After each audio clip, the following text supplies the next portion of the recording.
ओम नमः शिवाय। आप सभी भक्तों को राधे राधे। आज सुनिए शिव महापुराण का 10वां अध्याय। ब्रह्मा और विष्णु ने पूछा, प्रभु सृष्टि आदि 5 कर्तव्यों के क्या लक्षण हैं, ये हमें बताइए। भगवान शिव बोलते हैं, मेरे कर्तव्यों को समझना अत्यंत गहन है, तथापि मैं कृपा पूर्वक तुम्हें उनके विषय में बता रहा हूँ। ब्रह्मा एवं अच्युत सृष्टि, पालन, संहार, तिरोभाव और अनुग्रह, ये 5 कार्य ही मेरे जगत संबंधी है, जो नित्य सिद्ध है और संसार की रचना का आरंभ है। इसी को स्वर्ग या सृष्टि कहते हैं। मुझ में पालित होकर सृष्टि का सुस्थिर रूप से रहना ही इसकी स्थिति है। इसका विनाश ही संहार है। प्राणों के उत्क्रमण को तिरोभाव कहते हैं। इन सभी से छुटकारा ही मेरा अनुग्रह है। इस प्रकार मेरे 5 कर्तव्य हैं। सृष्टि आदि जो 4 कर्तव्य हैं, वह संसार का विस्तार करने वाले हैं। 5वां कर्तव्य अनुग्रह मोक्ष का हेतु है। वह सदा मुझ में ही अचल भाव से स्थिर रहता है। मेरे भक्तजन इन 5 कर्तव्यों को 5 भूतों में देखते हैं। सृष्टि भूतल में, स्थिति जल में, संहार अग्नि में, तिरोभाव वायु में और अनुग्रह आकाश में स्थित है।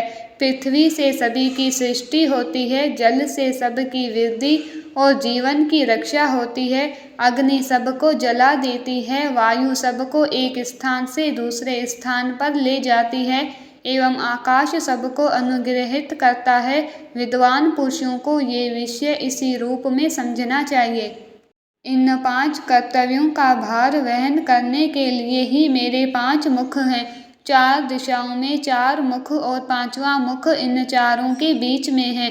पुत्रों, तुम दोनों ने तपस्या करके प्रसन्न हुए मुझ परमेश्वर से सृष्टि व स्थिति नामक 2 कर्तव्य प्राप्त किए हैं। ये दोनों तुम्हें बहुत प्रिय हैं।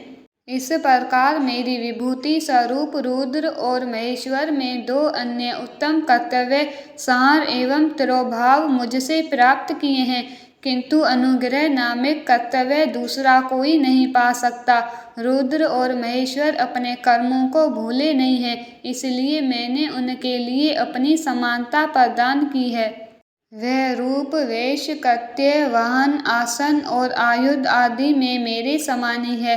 मैंने पूर्व काल में अपने स्वरूप भूत मंत्र का उपदेश किया है, जो ओमकार के रूप में प्रसिद्ध है। वह महामंडलकारी मंत्र है। सर्वप्रथम मेरे मुख से ओमकार प्रकट हुआ, जो मेरे स्वरूप का बोध करता है। ओमकार वाचिक है और मैं वाच्य हूँ। ये मंत्र मेरा ही स्वरूप है। प्रतिपादन ओमकार का निरंतर स्मरण करने से मेरा ही सदा स्मरण होता है।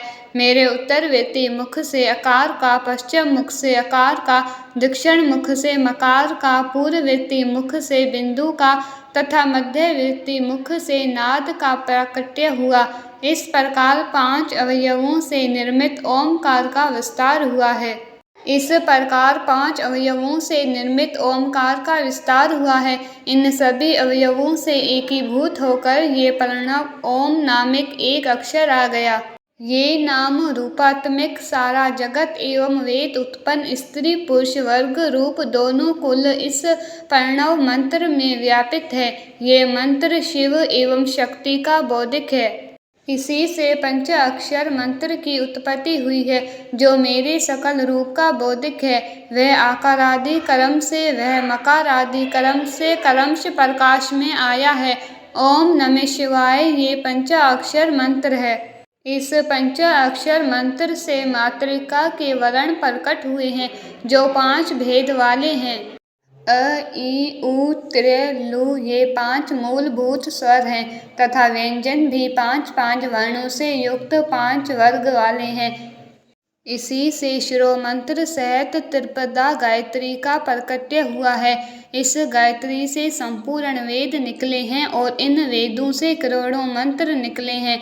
इन मंत्रों से भिन्न भिन्न कार्यों की सिद्धि होती है, परंतु इस प्रणव एवं पंचाक्षर से संपूर्ण मनोरथों की सिद्धि होती है। इस मंत्र समुदाय से भोग और मोक्ष दोनों की सिद्धि होती है। मेरे सकल स्वरूप से संबंध रखने वाले सभी मंत्र राज साक्षात भोग प्रदान करने वाले और मोक्ष प्रदान करने वाले हैं। नंदिकेश्वर कहते हैं, तदंतर जगदम्बा पार्वती के साथ बैठे हुए गुरुवर महादेव जी ने उत्तराभिमुख बैठे हुए ब्रह्मा और विष्णु को पर्दा करने वाले वस्त्र से आच्छादित करके उनके मस्तक पर अपना करकमल रख कर धीरे धीरे उच्चारण करके उन्हें उत्तम मंत्र का उपदेश दिया। मंत्र तंत्र में बताई हुई विधि के पालन पूर्वक 3 बार मंत्र का उच्चारण करके भगवान शिव ने इन दोनों शिष्यों को मंत्र की दीक्षा प्रदान की। फिर इन शिष्यों ने गुरु दक्षिणा के स्वरूप में अपने आप को ही समर्पित कर दिया और दोनों हाथ जोड़कर उनके समीप खड़े होकर उन देवेश्वर जगत गुरु का स्तवन किया। ब्रह्मा और विष्णु बोले, प्रभु आप निष्कल स्वरूप हैं, आपको मेरा नमन है। आप निष्कल तेज से प्रज्वलित होते हैं, आपको नमस्कार है। आप सबके स्वामी हैं, आपको नमस्कार है। आप सर्व आत्मा को नमस्कार है अथवा सकल स्वरूप आप महेश्वर को नमस्कार है। आप सर्व आत्मा को नमस्कार है अथवा सकल स्वरूप आप महेश्वर को नमस्कार है। आप प्रणव लिंग वाले हैं, आपको नमस्कार है। सृष्टि पालन संहार तिरोभाव और अनुग्रह करने वाले हैं, आपको नमस्कार है। आपके 5 मुख हैं, आप परमेश्वर को नमस्कार है। पर ब्रह्म स्वरूप 5 करते वाले आपको नमस्कार है। आप सबके आत्मा हैं, ब्रह्म हैं।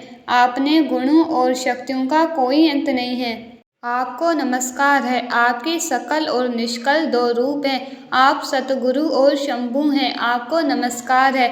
इन पदों द्वारा अपने गुरु महेश्वर की स्तुति करके ब्रह्मा और विष्णु ने उनके चरणों में प्रणाम किया।